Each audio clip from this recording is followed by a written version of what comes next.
Hello everyone, my name is Mirhat Sharifjan and as usual, welcome to Eurasian Express, a YouTube channel dedicated to geopolitics, history, security, economics, languages and cultures, as well as ongoing events and developments across Eurasia. Today, we are going to discuss Russia's growing gasoline crisis caused by Ukraine's drone attacks on Russia's industrial facilities, particularly on Russia's oil refineries. Russia is known as one of the world's largest oil producers.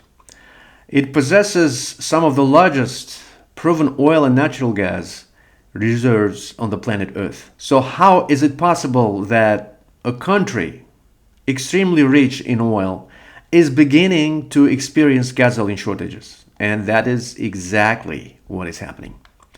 Over the past several weeks, reports by Russian media described shortages of gasoline and diesel fuel, restrictions on sale, and long lines at gas stations. The problem first was reported in Crimea, illegally annexed by Russia from Ukraine in 2014. And then it spread to Russia's Belgorod and Kursk regions, which border Ukraine. Then parts of occupied eastern Ukraine, Moscow, the Moscow region, Russia's second largest city, St. Petersburg, and several other areas. Most recently, residents of the towns Sovetskaya Gavань and Vanino in Russia's far eastern Khabarovsk region reported severe disruptions in fuel deliveries. According to local reports, many filling stations ran out of gasoline shortly after fuel tankers arrived. Drivers were forced to queue for hours in order to buy AI-92 gasoline, which in many cases was the only available fuel. Local residents described situations in which an entire fuel delivery disappeared within 20-30 minutes. Meanwhile, authorities in the Siberian region of Buryatia introduced restrictions on fuel sales. Several gas stations prohibited customers from filling gasoline fuel containers and limited purchases to 100 liters per vehicle. Officials attributed the measures to seasonal demand. They call it a seasonal demand. In Kursk region, reports emerged that some stations had completely ran out of diesel fuel. In Krasnodar Krai region that borders Ukraine, including the cities of Krasnodar, Anapa, Tuapse, and Novorossiysk, motorists formed long lines waiting for fuel deliveries. Even officials in the Leningrad region surrounding Russia's second largest city, St. Petersburg, acknowledged what they called as localized difficulties, after reports emerged that some stations were imposing limits on fuel purchases. The official explanation focuses on temporary market factors. Authorities cite reduced fuel sales on commodity exchanges, seasonal demand, and maintenance work at refineries. One facility frequently mentioned is the Kuibyshev oil refinery in Samara region that borders Kazakhstan. The refinery reportedly suspended operations after a Ukrainian drone attack on June 10. Officials insist that the resulting disruptions are temporary, but there is another explanation that deserves attention. The growing fuel shortages coincided with Ukraine's increasingly successful campaign against Russia's energy infrastructure. On the night of June 12, Ukraine launched one of its largest drone attacks in recent months. According to Russia's defense ministry, air defense systems intercepted or destroyed 231 drones over numerous regions. However, despite these claims, several strategically important industrial facilities appear to have been struck. One reported target was the Tolyatti caoutchouc chemical plant in Samara region. The facility is one of Russia's largest producers of synthetic rubber and supplies roughly a quarter of the country's synthetic rubber market. Videos posted on social media appeared to show smoke rising from the industrial complex following the attack. Another target was reportedly the Taneko oil refinery in the city of Nizhnekamsk, located in the Russian region of Tatarstan. Taneko is considered as one of Russia's most advanced oil refining facilities and forms an important part of the Tatneft energy group. It's one of the oil giants of Russia. Regional authorities stated that production had not been interrupted and that emergency services were quickly dealing with the consequences. Nevertheless, the attack demonstrates the growing vulnerability of Russia's energy infrastructure.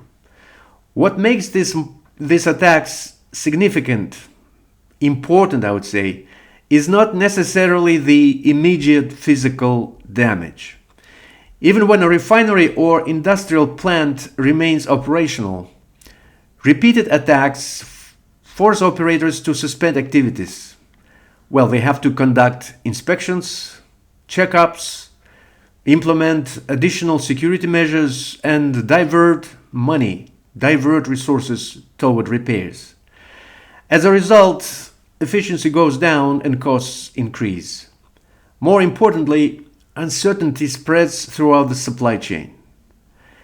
Every refinery that slows production places additional pressure on other facilities. This becomes especially problematic during periods of increased demand. The deeper issue is that Ukraine's strategy appears to be evolving. Earlier in the war, attacks focused primarily on military targets near the front line. Today, Ukrainian drones increasingly target refineries, fuel depots, chemical plants, factories, and transportation hubs located hundreds and sometimes more than 1,000 kilometers from the battlefield. Only a few years ago, attacks at such distances would have seemed almost impossible. Today, they are becoming increasingly common. They are turning to a routine. At the same time, Russia faces another challenge.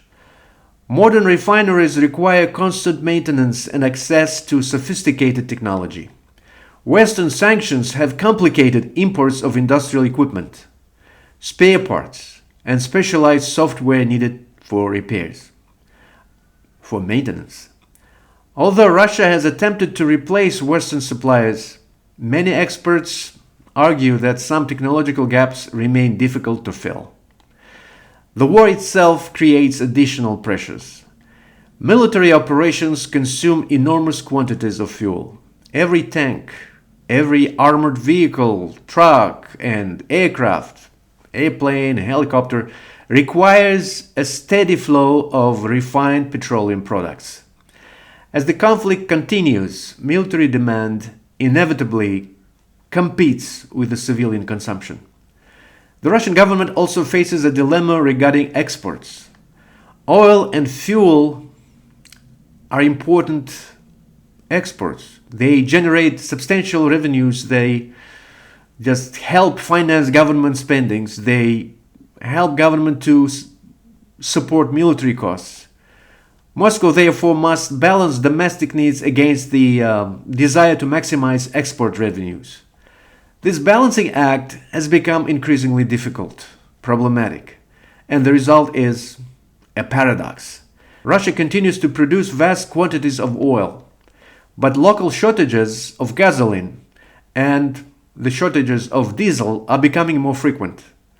The combination of war, sanctions, drone attacks, logistical challenges, refinery maintenance, and military demand is creating vulnerabilities that were far less visible before Russia launched its ongoing invasion in February 2022.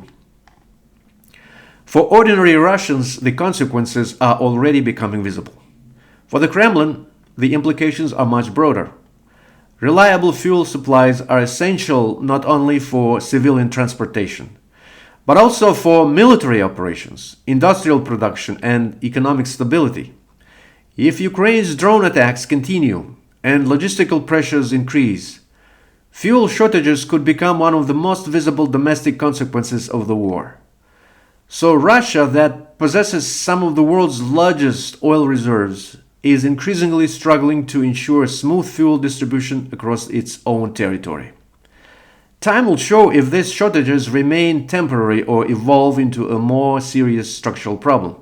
Now, meanwhile, the gasoline shortages are becoming a story about war, about infrastructure vulnerability, sanctions, and the mounting costs of a prolonged conflict.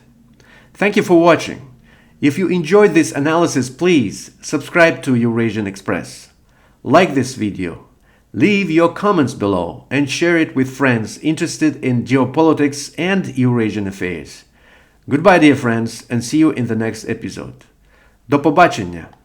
До свидания.